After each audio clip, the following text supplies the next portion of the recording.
오늘 민수기 18장 내용을 보면 그 전장의 고라의 반역에 대해서 먼저 그 내용이 나오고 제사장의 직무에 대한 욕심이 시작된 것을 보면서 하나님께서는 오늘 본문을 통해서 다시 한번 제사장과 레위인의 직무에 대해서 언급하시는 내용을 보게 됩니다.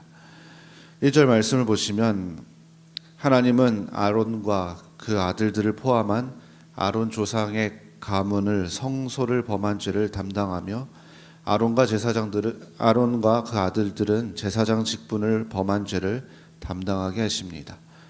하나님께서 이런 명령을 내리신 이유는 바로 아론과 아들들이 제사장의 직분을 통해서 성막의 거룩함을 지키게 하시기 위함이었습니다. 7절 말씀을 같이 읽도록 하겠습니다.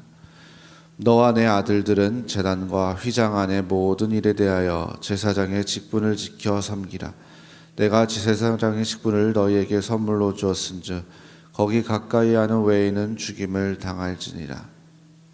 이처럼 하나님께서는 레위인들을 택하셔서 아론과 그 아들들이 성막을 거룩함을 지키는 데 도움을 주게 하셨습니다. 6절 말씀 같이 읽겠습니다. 보라, 내가 이스라엘 자손 중에서 너의 형제 레위인을 택하여 내게 돌리고 너희에게 선물로 주어 회막의 일을 하게 하셨나니. 하지만 하나님께서는 이 레위인의 직무 중에도 한계를 두게 하십니다. 바로 성소의 기구와 제단에 가까이 하지 못하게 하신 것입니다. 3절 말씀을 보시면 레위인은 내 직무와 장막의 모든 직무를 지키려니와 성소의 기구와 제단에는 가까이 하지 못하리니 두렵건대 그들과 너희가 죽을까 하노라 라고 말씀합니다. 제사장의 직분과 레위인들의 직분이 분명히 다르다는 것을 주님께서 알려주신 것입니다. 그 차이는 8절부터 기록되어 있는 제사장과 레위인의 분깃에도 나타나 있습니다.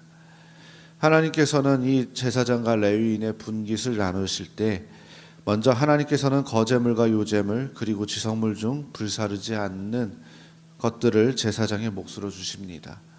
하나님께서 드려진 모든 제물 중에 불사르지 않은 것들을 모두 다 주셨다는 것입니다. 뿐만 아니라 첫 소산, 즉 제일 좋은 기름과 포도주와 곡식 그 외 처음 익은 모든 열매도 하나님께서 제사장에게 주셨습니다.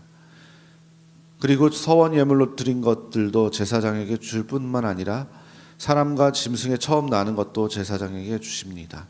단 사람의 처음 난 것과 짐승 중에서 부정한 것은 대속해야 한다고 말씀합니다. 또한 거제로 드리는 모든 것도 제사장 집안에 주셨습니다. 다음으로 레위인의 몫에는 이렇게 되어 있습니다. 레위인들은 이스라엘 백성의 11조를 기업으로 받게 됩니다. 11조 외에 다른 분깃은 없다는 것입니다. 레위인들이 이렇게 11조의 분깃을 받게 된 이유는 레위인들은 하나님께서 그 기업을 나누실 때 따로 그 기업을 나누지 않고 그 이스라엘 족속의 안에서 그 레위인들이 포함이 돼서 그곳에서 하나님을 섬길 수 있도록 하나님께서 친히 레위인을 하나님의 기업으로 삼으셨기 때문입니다. 11조에 관한 내용을 보면 레위인의 11조는 레위인들이 이스라엘 백성의 11조를 받지만 그 받은 것의 11조를 하나님께 드리고 하나님께 드린 11조는 제사장 아론에게로 돌려졌습니다. 그리고 나머지 레위인의 보수로 취하도록 하셨습니다.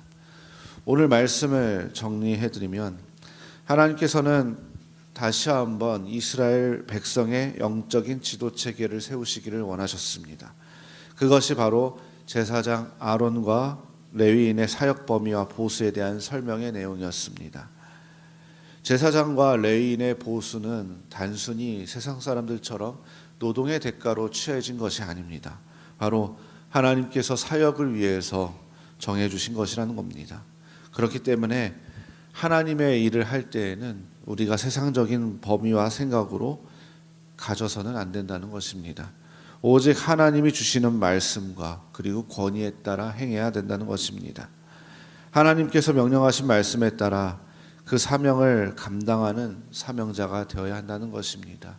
하나님의 말씀을 순종하고 그 말씀대로 하나님의 뜻을 따르는 사명자의 삶을 살아갈 때에 하나님께서는 그에 따른 은혜를 우리에게 주신다는 것입니다.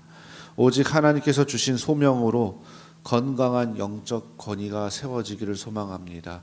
특별히 하나님께서 우리 모두를 하나님의 귀한 사명자로 부르셨을 때에 우리가 그 모든 사명을 감당할 때에 하나님께서 정하신 그 뜻을 따라 받들어 하나님의 말씀에 순종하며 귀한 사역을 잘 감당하시는 우리 모두가 되기를 주님의 이름으로 소망합니다. 오늘 주신 말씀 기억하시면서 함께 기도하시겠습니다.